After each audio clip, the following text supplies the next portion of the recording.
What is up, guys? ThePremiumRat here. Welcome to episode 1 of a brand new series. This is going to be a Bayer Leverkusen career mode. This is one I've always wanted to do. And now a lot of you are going to be asking, where's the Watford one? Where's the Watford one? From now on, the Watford one is going to be taking a little bit of a back burner because obviously I'm going to get this on the go. I'm going to upload this as regularly as I can. The Spurs career mode as well. I know a lot of you are craving that. That will be returning very, very soon, either the end of the week or midweek next week, sometime that kind of time. And also, I'm going to be starting a Youth Academy series, Youth Academy Regens, that kind of thing, and that will be dropping at the end of this week as well. So for now, it will be Leverkusen, Spurs, and the Youth one, and Watford will take a back burner, and we'll kind of carry that on in a couple of weeks because it started well, but a lot of you have missed it, and it hasn't really got the response that I thought it would do, which is, you know, fair enough. You know, it's a bit of an experimentation anyway. I've never really done anything like that before, so yeah. Anyway, I'm looking forward to pump out this, and it's going to be Snoop Doggy Dogg that's going to be taking us forward and seeing if we can win the German League and the Champions League. And speaking of Champions League, we actually got drawn up against Barcelona, Arsenal and Shakhtar in our group, which is going to be fucking very, very difficult.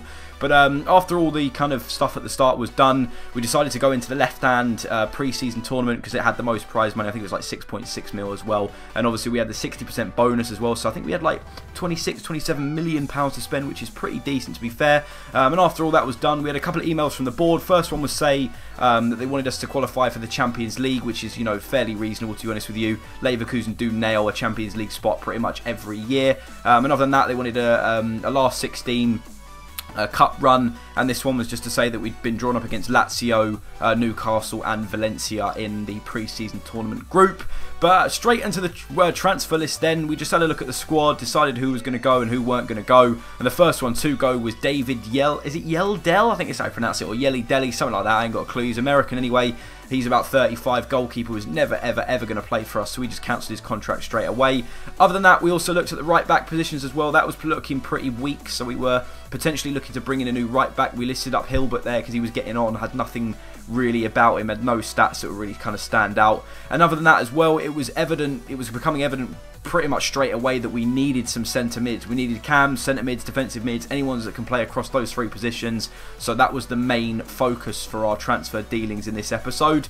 Other than that though as well, if you're looking at the squad report, you know, our best players are the likes of Leno, Toprak, Bender, Hakan, is it Chalkan Gulu? Something like that. I'm just going to call him Hakan because I ain't got a clue how to pronounce his surname. But then you've also got the likes of Brandt and that kind of players like that. So, you know, they've got a good first 11, Leverkusen, but other than that, their squad is fairly weak. So our plan was basically just to get in enough players as possible to get in a good squad rotation. The next email we got from the board was the fact that they wanted us to qualify out of the Champions League group, which was a little bit difficult considering we've been drawn up against Barcelona, Arsenal and Shakhtar. So, you know, in those games, I'm going to take the Champions League 100% seriously because it's the first time I've really done it on career mode. But, you know, to ask us to get out of that group is going to be a lot more difficult than they anticipate, I think. And I hope they don't, you know, see that as being really bad because it's going to be very, very difficult. But as I said then, you know, we needed some centre mids. And the first two we kind of tried to chase up was Adrien Rabiot from PSG and also Clement Grenier from Lyon. We initially inquired about both, and then Lyon came back and said they wanted 15 mil, I think it was, for Grenier. So we offered 7.5 and Hilbert because we wanted to get him out of the club, just to get the ball rolling on that one. On to our first game then. This was in the group stage of the pre-season tournament, and we went with Leno, Wendell at left back, Toprak and Papadopoulos, Hilbert at right back, Bender and Kramer as the two centre defensive mids, Brandt on the left, Bellarabi on the right, Hakan at cam, and Kiesling up front. We didn't have Hernandez because he was on international duty, but once he comes back into the side after that, he will be starting. But as I said, this is against Newcastle. This tournament is going to be played in Italy. Most of the games at the San Siro, which is nice for us. But you know, we got off to a pretty decent start, to be honest with you. Hakan slipping through Kiesling there, and after about 17 minutes, I think it was, he squared it, drilled it across the box, and it managed to find its way through to Julian Brandt, the youngster that we'd actually signed on our Watford career mode on loan, which is a bit I don't know what the right fucking word is, which is a bit ironic, I suppose you can say, considering we're actually using him in this save. And then at least we can know how good he is for the Watford career mode, hopefully in a couple of weeks' time. But a good finish on the swivel, and that put us 1-0 up with about 17 minutes gone. So, you know, as I said, the reason I'm playing these pre-season games is because I want to get a feel for the squad. I want to, you know, test out formations and try out to see who plays in which positions very well. Yeah, there's Newcastle scoring an absolute screamer. It was CM De Jong just after half-time. This was a game of, fairly few chances. All of these games seem to be on career mode. You've got to check your chances to win these games. And, we took our chance early on, and they seem to take their chance very, very well. You can't give De Jong that kind of room on the edge of the box there with his left foot. Screamers one past Leno. He's got absolutely no chance. He's dived for that's hit the fucking net. And that was 1-1 just after half-time.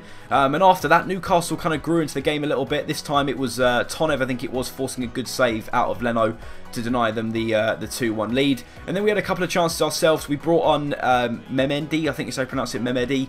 We took off Kesslings, he was a little bit tired, and he did well to weave in, but unfortunately his shot was straight at Tim Krul, I think it was. But we were pressing towards the end of the game, and finally we do actually manage to win this game. Campbell doing well. It was Wendell that won it back initially, gave it to Kevin Campbell, laid it to Bender, and then Memedi couldn't score his early opportunity, but it did absolutely fantastically well there. Bender laid it into him. He took one touch to get it out of his feet, and with the second touch, absolutely smashed it past to what must be Tim Krul in goal to give us the 2-1 victory and get off to a good start. It's always nice to get a good win. It's always nice to get off to a win in your first game as a new boss. Snoop Doggy Dogg, he's going to take us to the top, I'm telling you now. And that was it. A game of very, very few chances. Here, there and everywhere. We took our chances. They seem to didn't. And yeah, that was it. As you can see there, we just edged it on the stats. So if you're looking at stats there, we kind of deserved it. And that's exactly what we did. It was a good start, beating Newcastle 2-1. When we got back then, obviously we put in a couple of inquiries early on. The first one was for Rabiot and Grenier, and obviously Leon had come back to tell us what they wanted. And this time it was PSG telling us that they wanted, I think it was 8.5 mil for Rabiot. And obviously he's got a very high potential in real life. He's a player that I really do admire. He bosses midfield very, very well when he actually plays. He's a bit of a squad rotation though for PSG. We offered, I think it was 4.5 mil and Hilbert again, I think it was. And so just to see what they'd come back and say with that one. And then, you know, Leon declined our offer. So we bumped it up to 10 mil and we switched it from Hilbert to Bosnich, I think is how you pronounce it, or Bonic, something like that. He was a replacement left back that was never really going to play for us as well. So we put that offer in, and I believe they're going to accept that actually. So that was pretty decent, to be honest with you. On to the second game then in this group stage. Then we've got Valencia. We had a fair few changes to this team, to be honest with you. The whole back four had changed. Kevin Campbell actually came in and started ahead of Julian Brandt as well. And I believe there might have been Memedi, I think, started up front as well instead of Kesslings. He came off the bench and did well. But we get off to an absolutely shocking start after about 10 minutes gone. We couldn't clear it. I think it was Jedvaj coming in on his debut, playing at centre-back, replacing Toprak. Couldn't clear it, and it falls to Negredo, who's looking fucking chubby. Is that just me, or is he looking chubbier than normal? He's fairly lean. You know, when he was at Man City, he was looking fairly lean, but on the camera angle there, he looks fairly chubby.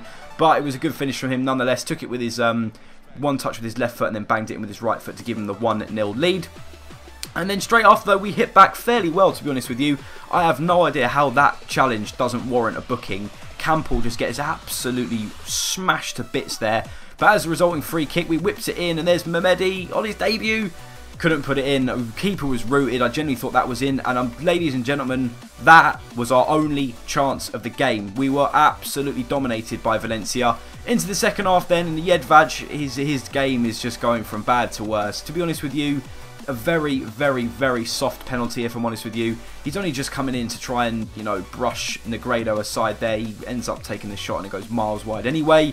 But the referee gives a very, very soft pen, and it is up to Negredo, who steps up, sends Leno the wrong way, and doubles their lead, and that was pretty much game over, to be fair. Valencia had quite a few chances in this game. I can't show you them all, otherwise we'd be here all day.